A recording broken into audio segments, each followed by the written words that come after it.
नमस्कार विद्यार्थी मित्रांनो. कालच्या भागामध्ये आपण ई व्यवसाय हा टॉपिक सुरू केलेला आहे. ई व्यवसायाच्या प्रास्ताविक स्वरूपामध्ये माहिती आपण घेतली. त्याचबरोबर ई व्यवसायाची जी व्याप्ती आहे ती व्याप्ती देखील या ठिकाणी आपण पाहिली होती. आज आपण ई व्यवसायाचे फायदे म्हणजेच बेनिफिट्स ऑफ ई बिझनेस हे या ठिकाणी आपण पाहणार आहोत. सामान्य जनतेला ऑनलाईन पद्धतीनं वस्तूंची माहिती होणं आणि त्याप्रमाणे निवड करणं, त्याचबरोबर वस्तू पोचल्यानंतर किंवा वस्तू पोच केल्यानंतर किंवा त्याच्या अगोदर शोधन करणं म्हणजेच पेमेंट करणं, हे खऱ्या अर्थानं मुख्य ई व्यवसायाचे फायदे आहेत. या ई व्यवसायामध्ये खरेदीदार आणि विक्रेता समोरासमोर येण्याची आवश्यकता नसते. खरेदीदार असेल किंवा विक्रेता असेल, दोघांनाही इंटरनेटच्या आधारे एक व्यासपीठ मिळतं आणि त्याच्या माध्यमातून आपला व्यवसाय या ठिकाणी वाढविता येतो किंवा एक चांगल्या प्रकारचे पर्याय, वेगवेगळे जे पर्याय आहेत ते पर्याय शोधून त्यातला कुठला पर्याय चांगला आहे किंवा कुठली वस्तू चांगली आहे ती या ठिकाणी निवडण्याला पूर्णपणे स्वातंत्र्य खरेदीदाराला या ठिकाणी मिळतं. आणि म्हणून खरेदीदार आणि विक्रेता या दोघांचेही फायदे या ठिकाणी ई व्यवसायामध्ये आहेत. पारंपरिक खरेदी आणि विक्रेते यांच्याद्वारे 3 मार्गाने व्यापार केला जातो. पारंपरिक पद्धतीमध्ये जसं की खरेदीदार आणि विक्रेता समोरासमोर येऊन या ठिकाणी व्यवहार करतात, समोरासमोर येऊन या ठिकाणी वस्तूंची खरेदी विक्री करतात किंवा व्यापार करतात, किंवा मेल म्हणजेच पत्र व्यवहाराच्या माध्यमातून सुद्धा वस्तूंची खरेदी विक्री केली जाऊ शकते. आणि तिसरं म्हणजे फोनद्वारे फोन करून या ठिकाणी वस्तूंची खरेदी आणि विक्री करण्याचा हा एक या ठिकाणी पारंपरिक पद्धतीचा एक प्रकार आहे किंवा एक साधन आहे असं म्हणायला हरकत नाही. इंटरनेट हा व्यापार चौथा मार्ग आहे. व्यापारासाठी हा चौथा मार्ग आहे. इंटरनेटच्या माध्यमातून खरेदी विक्री हा चौथा मार्ग या ठिकाणी आहे. इंटरनेट व्यापार हा कमी किमतीमध्ये मोठ्या प्रमाणामध्ये विक्री करणारा व्यवसाय म्हणून भरभराटीस आला आहे. आणि अशा प्रकारे पारंपरिक स्रोतांपेक्षाही इंटरनेट चांगली संधी देतं. आणि इंटरनेटचे फायदे हेच खऱ्या अर्थानं इंटरनेटचं सामर्थ्य आहे. आज आपण विचार जर केला तर आजच्या परिस्थितीमध्ये ई व्यवसायाला खूप चांगले दिवस आहे. आजची जी तरुण पिढी आहे ती तरुण पिढी निश्चितच या ठिकाणी ई व्यवसायाला खूप मोठ्या प्रमाणावरती त्यांनी ॲक्सेप्ट केलं आहे असं म्हणायला हरकत नाही, स्वीकारलेलं आहे असं म्हणायला हरकत नाही. आज कोणताही तरुण त्याला एखादी वस्तू खरेदी करायची म्हटले की लगेचच या ठिकाणी इंटरनेटवरती मोबाईलवरती या ठिकाणी सर्च करतो आणि सर्च करून ती वस्तू पसंत पडली की लगेच या ठिकाणी ऑर्डर करतो. मग ती कॅश ऑन डिलिव्हरी असेल किंवा अगोदर पेमेंट करून या ठिकाणी खरेदी असेल, कुठल्याही मार्गाने या ठिकाणी खरेदी केली जाते. आज हा तरुण वर्ग निश्चितच ई व्यवसायाच्या पाठीशी आहे. ई व्यवसाय त्यांनी स्वीकारलेला आहे असं म्हणायला हरकत नाही. परंतु तरीही काही जे बुजुर्ग मंडळी आहेत त्यांना अजूनही ई व्यवसायाच्या बाबतीमध्ये थोडीशी भीती वाटते की आपण अगोदर पेमेंट केलं आणि त्याच्यानंतर वस्तूच नाही आली तर काय करायचं, किंवा वस्तू आली आणि ती वस्तू जर या ठिकाणी खराब निघाली तर मग काय करायचं. कारण ती वस्तू पॅकिंगमध्ये असते. कारण पोच करणारी जी काही फर्म असेल ती काय या ठिकाणी तुम्हाला लगेच वस्तू फोडून या ठिकाणी कशी वस्तू आहे बघून या ठिकाणी रिटर्न करता येत नाही. त्यामुळं ही वस्तू पॅकिंगमध्ये असते. ती वस्तू या ठिकाणी योग्य प्रकारची आहे की नाही हे या ठिकाणी अजूनही काही जे बुजुर्ग व्यक्ती आहेत त्यांना अजून त्याचा निश्चितच या ठिकाणी विश्वास नाही असं म्हणायला हरकत नाही. परंतु हरकत नाही, पण आज ही व्यवसाय या ठिकाणी खूप मोठ्या प्रमाणावरती वाढलेला आहे. खूप मोठ्या प्रमाणावरती संधी तरुण वर्गांनाही त्याच्या माध्यमातून मिळते आहे. आणि ही व्यवसाय जे आहे ते व्यवसाय या ठिकाणी वाढीस आणि भरभराटीस लागलेले आपल्याला या ठिकाणी पाहायला मिळतात. आणि म्हणून ही व्यवसायाचे नेमके फायदे काय आहेत ते या ठिकाणी आपल्याला आजच्या या भागामध्ये इथं पाहायचं आहे. त्यामध्ये सगळ्यात पहिला मुद्दा आहे सुलभ स्थापना, इझी फॉर्मेशन. पारंपरिक व्यवसायाची स्थापना करणं तसं कठीण आहे, परंतु ई व्यवसायाची स्थापना करणं अतिशय सोपं आहे. कारण पारंपरिक पद्धतीने व्यवसायाची स्थापना करायचं म्हटलं की तुम्हाला खूप मोठ्या प्रमाणावरती पैसा लागतो, सगळ्या वस्तूंचा या ठिकाणी स्टॉक करून ठेवावा लागतो, साठवून ठेवावे लागतात. जशी मागणी येईल तसं या ठिकाणी पुरवठा करता आला पाहिजे. त्यासाठी पारंपरिक व्यवसायामध्ये वर्किंग कॅपिटल असेल किंवा इतर या ठिकाणी तुम्हाला फिक्स कॅपिटल असेल, या दोन्हीमध्ये खूप मोठ्या प्रमाणात गुंतवणूक करावी लागते. परंतु ई व्यवसायामध्ये अशा प्रकारची गुंतवणूक खूप कमी असते आणि व्यवसाय चालू करणं अतिशय सोपं असतं. पुढचा मुद्दा तोच आहे कमी गुंतवणूक, लो इन्व्हेस्टमेंट रिक्वायरमेंट. पारंपरिक व्यापाराशी तुलना करता ई व्यवसाय कमी गुंतवणूक करावी लागते. कारण परंपरागत व्यवसायासारखं ई व्यवसायाला भौतिक या ठिकाणी अस्तित्व नसतं. त्या ठिकाणी तुम्ही इंटरनेटच्या सहाय्याने एक कम्प्युटर किंवा एक लॅपटॉप जरी असला आणि इंटरनेट असलं की या ठिकाणी तुमचा व्यवसाय सुरू होतो. म्हणून इथं गुंतवणूक कमी आहे. ई व्यवसायाचं व्यवस्थापन हे कमी मनुष्यबळामध्ये या ठिकाणी करता येतं. त्याला खूप जास्त व्यक्ती लागतात असंही नाही, जास्त मनुष्यबळाची आवश्यकता नसते. मात्र व्यापारामध्ये या ई व्यवसायामध्ये गुंतवणूक जरी कमी असली तरी संपर्क मात्र खूप जास्त असल्यानं व्यवसाय अतिउत्तम चालतो. कारण संपर्क हा तुमचा इंटरनेटच्या माध्यमातून संपर्क होतो.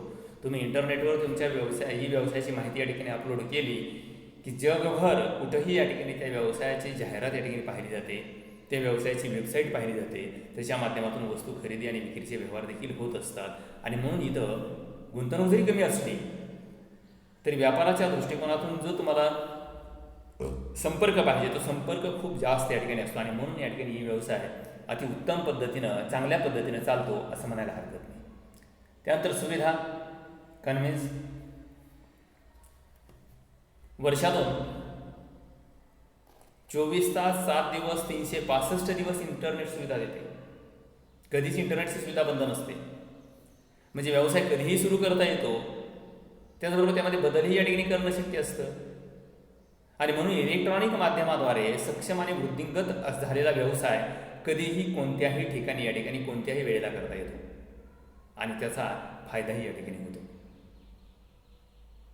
तुमच्या व्यवसायाचं जरी या ठिकाणी एखादं ऑफिस असेल, घर असेल, तिथंच या ठिकाणी व्यवसाय केला जाईल असं काही नाही. तुम्ही प्रवासामध्ये असाल त्यावेळेस सुद्धा तुम्हाला लॅपटॉप ओपन करून तुमचा व्यवसाय या ठिकाणी करता येतो, असं काही नाही.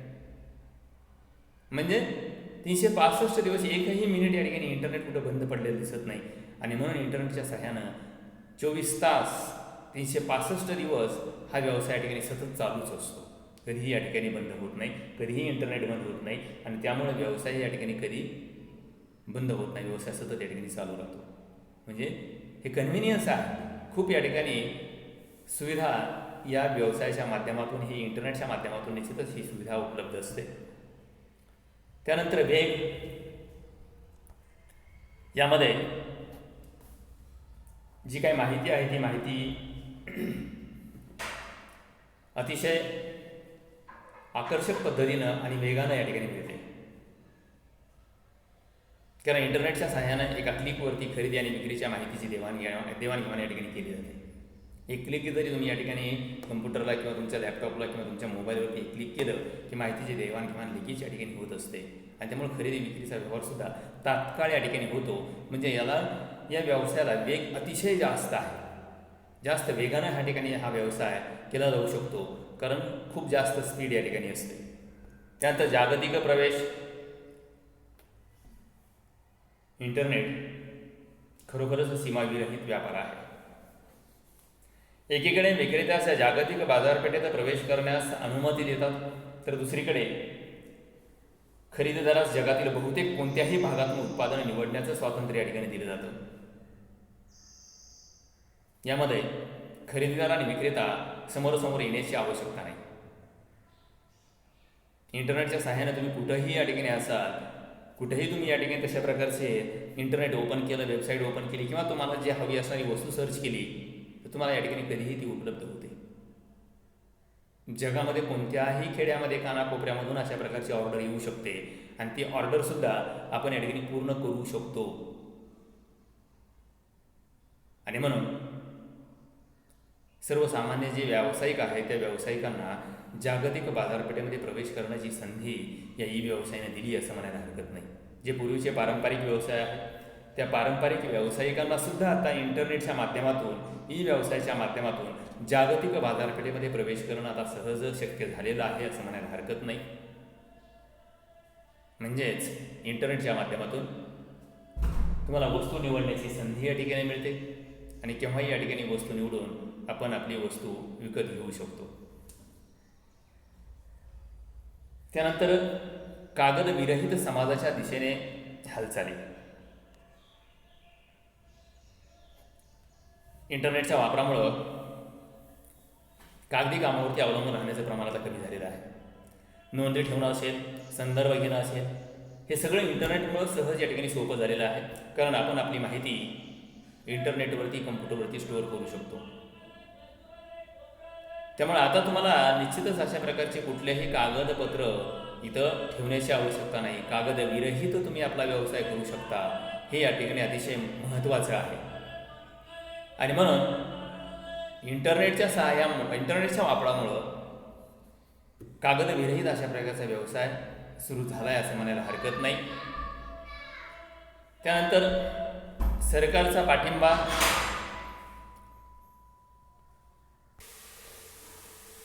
सरकारचा पाठिंबा ई व्यवसायाच्या स्थापनेसाठी सरकार अनुकूल वातावरण प्रदान करतं. तसंच व्यवसाय जास्तीत जास्त पारदर्शक सुनिश्चित केली जाते. म्हणजे थोडक्यात ई व्यवसाय करण्याकरता सरकार पूर्णपणे अनुकूल आहे. सरकारचा पाठिंबा निश्चितच या ठिकाणी ई व्यवसायासाठी अनुकूल आहे. कारण सरकार निश्चितच ई व्यवसाय करण्याकरता प्रोत्साहन या ठिकाणी देते. कारण ई व्यवसायामध्ये पारदर्शकता खूप जास्त या ठिकाणी जपली जाते. ती पारदर्शकता सुनिश्चित केली जाते आणि त्यामुळं शासनसुद्धा अशा प्रकारच्या ई व्यवसायाला प्रोत्साहन देताना आपल्याला पाहायला मिळते. त्यानंतर सोप्या शोधन किंवा सुलभ देय किंवा इझी पेमेंट आपण त्याला म्हणतो. व्यवसायातील जे शोधन आहे, जे पेमेंट आहे, ते पेमेंट क्रेडिट कार्ड असेल, डेबिट कार्ड असेल, इंटरनेट बँकिंग असेल, इलेक्ट्रॉनिक निधी वर्ग असेल, म्हणजेच त्याला आपण RTGS, NEFT या माध्यमातून या ठिकाणी पेमेंट आपल्याला करता येतं आणि ते शोधन 24 तास उपलब्ध असतं. त्यामुळे केव्हाही या ठिकाणी आपण वस्तूच्या खरेदी विक्रीचा व्यवहार करू शकतो आणि त्याचबरोबर त्याचं पेमेंट देखील या ठिकाणी तुम्हाला तात्काळ करता येऊ शकतं. अशा प्रकारचे फायदे ई व्यवसायाचे आहेत. ई व्यवसायामुळं निश्चितच या ठिकाणी आता व्यापार आपल्या समोर जरी दिसत नसलं तर ई व्यवसायाच्या माध्यमातून खूप मोठ्या प्रमाणावरती आता व्यवसाय केला जातो आहे हे या ठिकाणी आपण लक्षात घ्या. आजच्या परिस्थितीमध्ये जर आपण विचार केला तर आज मला वाटतं 50% लोक आता ई व्यवसायाकडे वळलेले आपल्याला पाहायला मिळतात. सर्वसामान्य लोक आज जी वस्तू हवी असेल ती वस्तू इंटरनेटवरून ते तात्काळ या ठिकाणी ॲमेझॉन असेल, फ्लिपकार्ट असेल याच्या माध्यमातून या ठिकाणी मागवतात. 50% लोक शहरी भागामध्ये निश्चितच या ठिकाणी अशा प्रकारची ई व्यवसायाच्या माध्यमातून खरेदी विक्रीचे व्यवहार करतात आणि ते या ठिकाणी चांगली गोष्ट आहे असं म्हणायला हरकत नाही. त्यानंतर ई व्यवसायाच्या काही मर्यादा देखील आहेत. परंपरागत व्यापार पद्धतीशी तुलना करता ई व्यवसायात काही तोटे देखील आहेत. त्यामध्ये सगळ्यात सुरुवातीला वैयक्तिक संबंधाचा अभाव. ई व्यवसायामध्ये वैयक्तिक संपर्काचा अभाव असतो. खरेदीदार आणि विक्रेता समोरासमोर या ठिकाणी दिसत नाहीत. त्याचबरोबर वस्तू तुम्हाला हाताळता येत नाही, वस्तूला हात लावता येत नाही, स्पर्श करता येत नाही. त्यामुळं ग्राहकांना त्या वस्तूची गुणवत्ता तपासता येत नाही. हे अवघड या ठिकाणी आहे. ज्या ग्राहकांना असं वाटतं की आपण ती वस्तू हाताळावी, ती वस्तू या ठिकाणी आपण त्या वस्तूला स्पर्श करावा, ती चालवून पाहावी, त्याची गुणवत्ता काय आहे ती पाहावी, ज्या ग्राहकांना असं वाटतं त्यांना या ठिकाणी ही व्यवसाय योग्य नाही. त्यामुळे ही व्यवसाय हा निश्चितच अशा प्रकारचे जे वैयक्तिक संपर्क आहे ते संपर्काच्या बाबतीमध्ये निश्चितच ही व्यवसाय आहे त्याचा दोष आहे असं म्हणायला हरकत नाही. इथं वैयक्तिक संपर्काचा अभाव असतो. त्यानंतर वितरणाची वेळ. उत्पादनाच्या वितरणास वेळ लागतो. कारण पारंपरिक व्यवसायामध्ये उत्पादन या ठिकाणी खरेदी केल्याबरोबर या ठिकाणी वितरण केलं जातं. आपण समोर पाहिली वस्तू आपण निवडली, त्याचं पेमेंट केलं की आपल्याला ती वस्तू लगेच ताब्यामध्ये मिळते. परंतु ई व्यवसायामध्ये असं होत नाही. त्यामुळे ग्राहक निराश होतात. कारण वस्तू या ठिकाणी तुम्ही खरेदी केल्यानंतर 3-4 दिवसानंतर 4-5 दिवसानंतर ती आपल्या वस्तू घरपोच या ठिकाणी मिळते. तेवढा वेळ या ठिकाणी तुम्हाला वस्तू पोहोचवण्याकरता लागतो. ठीक आहे, आता अमेझॉनसारख्या काही कंपन्या आहेत, त्यांनी आता या ठिकाणी म्हटलं आहे की एका दिवसामध्ये वस्तूंचं वितरण या ठिकाणी आम्ही करू. तसं आश्वासन या ठिकाणी दिलेलं आहे. एक प्रकारे चांगली सुधारणा आहे, परंतु सर्व समस्यांचं पूर्णपणे निराकरण या ठिकाणी त्या ठिकाणी होऊ शकत नाही, हे या ठिकाणी निश्चित आहे. आणि म्हणून वितरणाची वेळ जी आहे ती वेळ तात्काळ या ठिकाणी नाही, वितरणाला वेळ लागतो. हा एक दोष या ठिकाणी ई व्यवसायाचा आहे. त्यानंतर सुरक्षा समस्या. असे बरेच लोक आहेत जे ऑनलाईन व्यवसायामध्ये घोटाळे करतात. तसेच हॅकर्सना आर्थिक माहिती मिळवणं सोपं या ठिकाणी जातं. आणि यामध्ये सुरक्षितता आणि सातत्यानं प्रश्न सुरक्षिततेच्या बाबतीमध्ये निर्माण होत आहेत.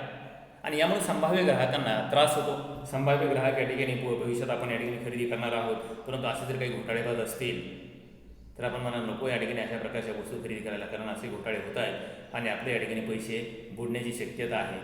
किंवा आपण जे या ठिकाणी शोधन करतोय बँकेच्या माध्यमातून, डेबिट कार्डच्या माध्यमातून, क्रेडिट कार्डच्या माध्यमातून, नेट बँकिंगच्या माध्यमातून, ते जर हॅकर्सनी या ठिकाणी हॅक केलं आणि आपल्या या ठिकाणी जर बँक अकाउंट हॅक झालं तर आपल्या बँकेमध्ये असणारी जी शिल्लक आहे ती पूर्णपणे रिकामी होईल, अशी ही भीती या ठिकाणी लोकांना वाटते. म्हणून सुरक्षिततेची समस्या निश्चितच या ठिकाणी आहे. आणि म्हणून तो प्रश्न आजही या ठिकाणी त्याचं उत्तर कोणाला सांगता आलेलं नाही. ठीक आहे, आज शासनाने वेगवेगळ्या प्रकारच्या त्याच्यावरती पर्याय शोधलेले आहेत, वेगवेगळे या ठिकाणी त्याच्यावरती केसेस वगैरे होतील. मग सर्वसामान्य माणसांना ज्यावेळेस त्यांचं पूर्णपणे अकाउंट खाली होईल, बँकेत सगळे पूर्ण पैसे जातील, त्यावेळेस तुम्ही किती जरी कार्यवाही केली तरी काय फायदा होणार आहे सर्वसामान्य लोकांना. आणि म्हणून अशा प्रकारच्या समस्या जी आहेत ती समस्या निश्चितच या ठिकाणी खूप मोठ्या प्रमाणावरती आहेत. त्याच्यानंतर सरकारी हस्तक्षेप. काही वेळा सरकारच्या अतिरिक्त देखरेखीमुळं व्यवसायात जास्त प्रमाणात हस्तक्षेप होऊ शकतो.